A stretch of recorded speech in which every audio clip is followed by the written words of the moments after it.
ಮಾಯಾ recipes Kannada YouTube ಚಾನಲ್ಗೆ ತಮ್ಮೆಲ್ಲರಿಗೂ ಮತ್ತೊಮ್ಮೆ ಸ್ವಾಗತ. ಫ್ರೆಂಡ್ಸ್, ನಾನಿದಿನ ಚಿಕನ್ ಗ್ರಿಲ್ನ ಓವೆನಲ್ಲಿ ಯಾವ ರೀತಿ ಮಾಡೋದು ಅಂತ ತೋರಿಸ್ತೀನಿ.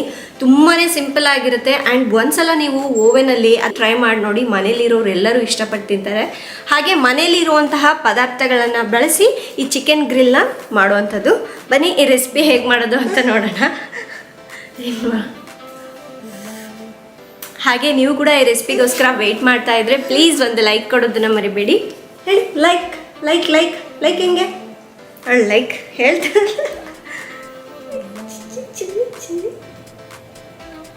ಬನ್ನಿ ಈ ರೆಸಿಪಿನ ಸ್ಟಾರ್ಟ್ ಮಾಡ್ಕೊಳ್ಳೋಣ. ಫ್ರೆಂಡ್ಸ್, ನಾನಿಲ್ಲಿ 2 ಲೆಗ್ ಪೀಸ್ನ ತೊಗೊಂಡಿದ್ದೀನಿ. ಇದು ಸುಮಾರಾಗಿ ಅರ್ಧ kg ಅಷ್ಟು ಇದೆ, 2 ಸೇರಿ. ಇದ್ರ ಮೇಲಿರ್ತಕ್ಕಂತಹ ಸ್ಕಿನ್ ಎಲ್ಲ ತೆಗೆದುಬಿಟ್ಟು ಚೆನ್ನಾಗಿ 1-2 ಸಲ ವಾಶ್ ಮಾಡ್ಕೋಬೇಕು. ಆ ನಂತರ ಈ ರೀತಿ ಕಟ್ಸ್ನ ಹಾಕ್ಕೋಬೇಕು. ಇದರಿಂದ ಏನಾಗುತ್ತೆ ಅಂದರೆ ಮಸಾಲೆ ಚೆನ್ನಾಗಿ ಹಿಡಿಯುತ್ತೆ ಚಿಕನ್ಗೆ. ಅದಕ್ಕಾಗಿ 1-2 ಕಟ್ಸ್ ಹಾಕ್ಕೊಳ್ಳೋಣ. ಪೂರ್ತಿ ಡೀಪಾಗಿ ಕಟ್ ಮಾಡಬಾರ್ದು. ಈ ರೀತಿ ನಾನು ತೋರಿಸಿದ್ನಲ್ವ, ಈ ಥರ ಕಟ್ ಮಾಡಿ ಇಟ್ಕೊಳ್ಳಿ. ನೀವು ಲೆಗ್ ಪೀಸಿಂದನೇ ಮಾಡಬೇಕಂತ ಏನಿಲ್ಲ. ನಾರ್ಮಲಾಗಿ ನೀವು ಚಿಕನ್ನ ಸ್ವಲ್ಪ ದೊಡ್ಡ ದೊಡ್ಡ ಪೀಸಸ್ನ ತಂದ್ಕೊಂಡು ಮಾಡಿಕೊಂಡ್ರೆ ಸೇಮ್ ನಮಗೆ ಹೊರಗಡೆ ಸಿಗುತ್ತಲ್ವ, ಅದೇ ಲುಕ್ಕಲ್ಲೇ ಅದೇ ಟೇಸ್ಟಲ್ಲೇ ಬರುತ್ತೆ. ನೋಡಿ, ಈ ರೀತಿ ಕಟ್ಸ್ನ ಹಾಕ್ಕೊಂಡಾದ್ಮೇಲೆ ಇದಕ್ಕೆ ಉಪ್ಪು, ಇದಕ್ಕೆ ಬೇಕಾದಷ್ಟು ಉಪ್ಪನ್ನು ಹಾಕ್ಕೊಳ್ಳೋಣ. ಹಾಗೆ ಒಂದು ಅರ್ಧ ಟೀ ಸ್ಪೂನಷ್ಟು ಹಸಿ ಮೆಣಸಿನ್ಕಾಯಿನ ಸ್ವಲ್ಪ ತರ್ತರಿಯಾಗಿ ರುಬ್ಕೊಂಡು ಹಾಕ್ಕೋತಾ ಇದ್ದೀನಿ. 1 ಟೀ ಸ್ಪೂನಷ್ಟು ಎಣ್ಣೆನ ಹಾಕ್ಕೋಬೇಕು. ನಮ್ಮ ಮನೇಲಿ ಸ್ವಲ್ಪ ಮೆಣಸಿನ್ಕಾಯಿ ಖಾರ ಜಾಸ್ತಿನೇ ಇತ್ತು, ಅದಕ್ಕಾಗಿ ಸ್ವಲ್ಪನೇ ಬೆಳೆಸಿದ್ದೀನಿ. ಸೊ ನೀವು 1-1.5 ಟೀ ಸ್ಪೂನ್ವರೆಗೂ ಹಸಿಮೆಣಸಿನ್ಕಾಯಿ ಪೇಸ್ಟನ್ನು ಹಾಕ್ಕೋಬೋದು. ಸ್ವಲ್ಪ ಆದಷ್ಟು ಈ ರೀತಿ ತರ್ತರಿಯಾಗೇ ಇರಲಿ, ಚೆನ್ನಾಗಿರುತ್ತೆ. ಇದಕ್ಕೆ ಈ 3 ಪದಾರ್ಥಗಳನ್ನು ಚೆನ್ನಾಗಿ ಅಪ್ಲೈ ಮಾಡಬೇಕು. ಈ ಥರ ನೋಡಿ, 2 ಕಡೆನೂ ನಾನು ಈ ರೀತಿ ಅಪ್ಲೈ ಮಾಡಿದ್ದೀನಿ. ಸೊ ಇದನ್ನು ಸೈಡಿಗೆ ಎತ್ತಿಡೋಣ. ಈಗ ಮಸಾಲೆನ ರೆಡಿ ಮಾಡ್ಕೊಳ್ಳೋಣ. ಈ ರೀತಿ ಒಂದು ಬೌಲ್ನ ತೊಗೊಳ್ಳಿ. ಇದಕ್ಕೆ ಸ್ವಲ್ಪ ಗಟ್ಟಿಯಾಗಿರುವಂತಹ ಮೊಸರನ್ನ ತೊಗೊಳ್ಳಿ. ಇಲ್ಲ ಅಂತ ಹೇಳಿದ್ರೆ ನೀವು ಮಸಾಲ ರೆಡಿ ಮಾಡಿದ್ಮೇಲೆ ಮಸಾಲ ತುಂಬ ನೀರಾಗುತ್ತೆ, ನೀವು ಅಪ್ಲೈ ಮಾಡಿದಾಗ ಚೆನ್ನಾಗಿ ಹಿಡಿಯೋದಿಲ್ಲ. ಅದಕ್ಕಾಗಿ ಸ್ವಲ್ಪ ಗಟ್ಟಿ ಇರುವಂತಹ ಮೊಸರನ್ನ ತೊಗೊಳ್ಳಿ. 3 ಟೇಬಲ್ ಸ್ಪೂನಷ್ಟು ಮೊಸರು, 1.5 ಟೀ ಸ್ಪೂನಷ್ಟು ಕಾಶ್ಮೀರಿ ರೆಡ್ ಚಿಲ್ಲಿ ಪೌಡರ್, ಹಾಗೆ 1/4 ಟೀ ಸ್ಪೂನಷ್ಟು ಅರಿಶಿನ ಪುಡಿ, ರುಚಿಗೆ ತಕ್ಕಷ್ಟು ಉಪ್ಪು. ಆಲ್ರೆಡಿ ಉಪ್ಪು ಹಾಕಿದ್ದೀವಿ, ನೋಡಿಕೊಂಡು ಹಾಕ್ಕೊಳ್ಳಿ. 1/4 ಚಮಚದಷ್ಟು ಗರಂ ಮಸಾಲ, 1 ಟೀ ಸ್ಪೂನಷ್ಟು ಧನಿಯಾ ಪುಡಿ, 1/2 ಟೀ ಸ್ಪೂನಷ್ಟು ಜೀರಿಗೆ ಪುಡಿ, ಹಾಗೆ 1 ಟೀ ಸ್ಪೂನಷ್ಟು ಶುಂಠಿ ಬೆಳ್ಳುಳ್ಳಿ ಪೇಸ್ಟ್, 1 ಟೀ ಸ್ಪೂನಷ್ಟು ಕಸೂರಿ ಮೇಥಿ ಹಾಕೋದ್ರಿಂದ ಎಕ್ಸ್ಟ್ರಾ ಫ್ಲೇವರ್ ಕೊಡುತ್ತೆ. ಹಾಗೆ ಟೇಸ್ಟ್ ಮಾತ್ರ ತುಂಬಾ ಚೆನ್ನಾಗಿರುತ್ತೆ. ಸ್ವಲ್ಪ ಈ ರೀತಿ ಕೈನಿಂದ ಕ್ರಷ್ ಮಾಡಿಬಿಟ್ಟು ಹಾಕಿ. ಹಾಗೆ 1/2 ಟೀ ಸ್ಪೂನ್ ಹಸಿಮೆಣಸಿನ್ಕಾಯಿ ಪೇಸ್ಟನ್ನು ಹಾಕಿ. ನಾನಿಲ್ಲಿ 1.5 ಟೇಬಲ್ ಸ್ಪೂನಷ್ಟು ಎಣ್ಣೆನ ಬಿಸಿ ಮಾಡಿಕೊಂಡು ಹಾಕ್ತಾಯಿದ್ದೀನಿ. ಹಾಕ್ಬಿಟ್ಟು ಚೆನ್ನಾಗಿ ಮಿಕ್ಸ್ ಮಾಡಬೇಕು. ಇದರಿಂದ ಒಳ್ಳೆ ಕಲರ್ ಬರುತ್ತೆ. ಸ್ವಲ್ಪ ಎಣ್ಣೆನ ಕಾಯಿಸಿ ಹಾಕೋದ್ರಿಂದ ಟೇಸ್ಟ್ ಕೂಡ ತುಂಬಾ ಚೆನ್ನಾಗಿರುತ್ತೆ. ನೋಡಿ, ಈ ರೀತಿ ಗಂಟುಗಳೇನು ಇಲ್ದಲೆ ಚೆನ್ನಾಗಿ ಮಿಕ್ಸ್ ಮಾಡ್ಕೊಳ್ಳಿ. ಇದಕ್ಕೆ ಕಾಶ್ಮೀರಿ ರೆಡ್ ಚಿಲ್ಲಿ ಪೌಡರ್ನ ಬಳಸೋದ್ರಿಂದ ಒಳ್ಳೆ ಕಲರ್ ಕೊಡುತ್ತೆ, ಹಾಗೆ ಖಾರನೂ ಚೆನ್ನಾಗಿರುತ್ತೆ. ನೋಡಿ, ಮಸಾಲೆ ನೋಡಿದ್ರಲ್ವ, ಇದಕ್ಕೆ ನೀರೇನೂ ಹಾಕಿಲ್ಲ, ಈ ಥರ ಗಟ್ಟಿಯಾಗಿರಬೇಕು.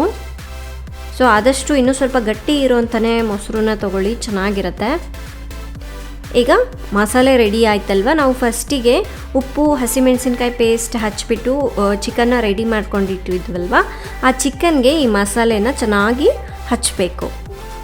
ಈ ರೀತಿ ಫಿಲ್ಸ್ ಎಲ್ಲ ಚೆನ್ನಾಗಿ ಫಿಲ್ ಮಾಡಬೇಕು.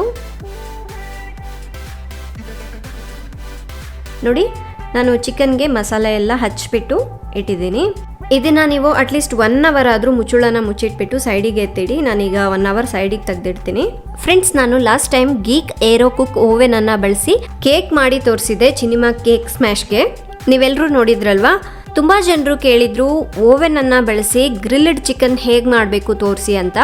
ಅದಕ್ಕಾಗಿ ಇವತ್ತು ಈ ರೆಸಿಪಿನ ತೋರಿಸ್ತಾ ಇದ್ದೀನಿ. ಹೌದು, ಇದರಲ್ಲಿ ಗ್ರಿಲ್ ಕೂಡ ಮಾಡ್ಬೋದು. ನೋಡಿ, ಇದರಲ್ಲಿ 7 ಫಂಕ್ಷನ್ಸ್ ಇದೆ. ಇದರಲ್ಲಿ ಓವೆನ್, OTG, ಟೋಸ್ಟರ್ ಮತ್ತು ಏರ್ ಫ್ರೈಯರ್ ಇದೆ. ಎಲ್ಲ ರೆಸಿಪಿನೂ ಮಾಡ್ಬೋದು ಇದರಲ್ಲಿ. ಇದರ ಟೈಮ್ ಲಿಮಿಟ್ ಬಂದು 60 ಮಿನಿಟ್ಸ್ವರೆಗೂ ಇದೆ. ನೀವು ಆರಾಮಾಗಿ ಎಷ್ಟಿಗೆ ಬೇಕಾದರೂ ಟೈಮ್ ಸೆಟ್ ಮಾಡ್ಬೋದು. ಲೈಟ್ಗಾಗಿ ಸಪ್ರೇಟ್ ಬಟನನ್ನು ಕೊಟ್ಟಿದ್ದಾರೆ, ನೀವು ಬೇಕಂದರೆ ಹಾಕ್ಕೋಬೋದು, ಇಲ್ಲಾಂದರೆ ಆಫ್ ಮಾಡ್ಬೋದು. ಈ ಓವೆನ್ ಸೈಜ್ ಬಂದುಬಿಟ್ಟು 23 ಲೀಟರ್ಸ್. ಇದರಲ್ಲಿ 12 ಇಂಚ್ ಪಿಜ್ಜಾ ಕೂಡ ಆರಾಮಾಗಿ ಬೇಕ್ ಮಾಡ್ಬೋದು. ಫ್ರೆಂಡ್ಸ್, ಈಗ 1 ಅವರ್ ಆಗಿದೆ, ಚೆನ್ನಾಗಿ ಮ್ಯಾರಿನೇಟ್ ಆಗಿದೆ. ನಿಮಗೆ ಟೈಮ್ ಜಾಸ್ತಿ ಇತ್ತು ಅಂದರೆ ಓವರ್ ನೈಟ್ ಕೂಡ ಇಡ್ಬೋದು. ಸೊ ಈಗ ಫಸ್ಟು ಈ ಮ್ಯಾರಿನೇಟ್ ಮಾಡ್ಕೊಂಡಿರುವಂತಹ ಚಿಕನ್ನ ಟ್ರೇನಲ್ಲಿ ಇಟ್ಕೊಳ್ಳೋಣ. ಆರಾಮಾಗಿ ಇದರಲ್ಲಿ 3 ಲೆಗ್ ಪೀಸ್ ಇಡ್ಸತ್ತೆ. ಇನ್ನು ಚಿಕ್ಕದಾಯಿತು ಅಂದರೆ ಸುಮಾರಾಗಿ ಒಂದು 5ರಿಂದ 6 ಲೆಗ್ ಪೀಸ್ವರೆಗೂ ಇಡ್ಬೋದು. ಈಗ ಇದನ್ನು ಓವೆನಲ್ಲಿ ಮಾಡ್ತಾ ಇರೋದ್ರಿಂದ ಫಸ್ಟು ಓವೆನ್ನ ಪ್ರೀ ಹೀಟ್ ಮಾಡ್ಕೊಳ್ಳೋಣ. ನಾನೀಗ 175 ಟೆಂಪ್ರೇಚರ್ನಲ್ಲಿ 5 ನಿಮಿಷ ಪ್ರೀ ಹೀಟ್ ಮಾಡ್ಕೋತಾ ಇದ್ದೀನಿ.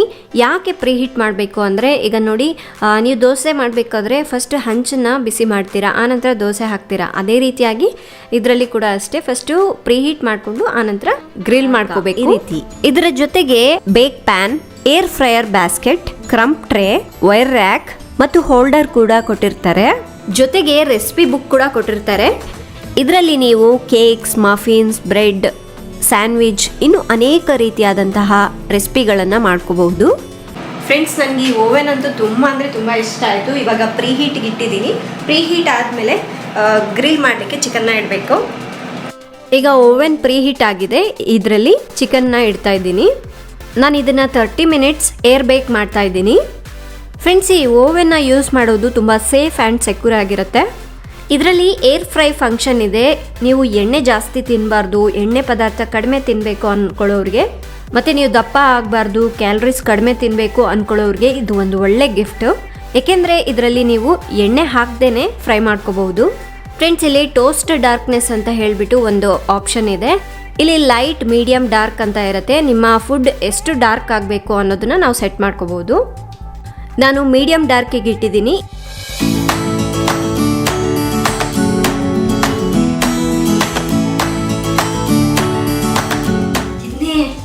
ಏನದ ಫ್ರೆಂಡ್ಸ್, ನಿಮಗೂ ಕೂಡ ಈ ಓವೆನ್ ಬೇಕು ಅಂದರೆ ನಾನು ಕೆಳಗಡೆ ಡಿಸ್ಕ್ರಿಪ್ಷನಲ್ಲಿ ಲಿಂಕ್ ಕೊಟ್ಟಿರ್ತೀನಿ, ಒಮ್ಮೆ ಹೋಗ್ಬಿಟ್ಟು ಚೆಕ್ ಮಾಡಿ.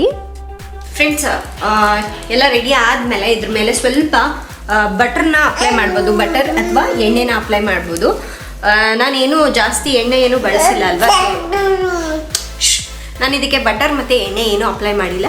ನೀವು ಅಪ್ಲೈ ಮಾಡೋದ್ರಿಂದ ಫ್ರೆಶ್ ಆಗಿರುತ್ತೆ, ಮೇಲೆಲ್ಲ ಡ್ರೈ ಆಗೋದಿಲ್ಲ. ಅದಕ್ಕಾಗಿ ಬೆಣ್ಣೆ ಅಥವಾ ಎಣ್ಣೆನ ಅಪ್ಲೈ ಮಾಡಬೇಕು. ತೆಗಿಯೋಣ. ಫ್ರೆಂಡ್ಸ್, ಈಗ ಬಿಸಿ ಬಿಸಿ ಗ್ರಿಲ್ಡ್ ಚಿಕನ್ ರೆಡಿ ಆಗಿದೆ. ತುಂಬಾ ಸೂಪರಾಗಿ ಬಂದಿದೆ ಅಲ್ವಾ? ಸೊ ಒಂದ್ಸಲ ಬೇಕಿದ್ರೆ ಈ ಥರ ಟ್ರೈ ಮಾಡಿ ನೋಡಿ. ಖಂಡಿತವಾಗ್ಲೂ ಮನೇಲಿರೋರು ಎಲ್ಲರೂ ಇಷ್ಟಪಟ್ಟು ತಿಂತಾರೆ.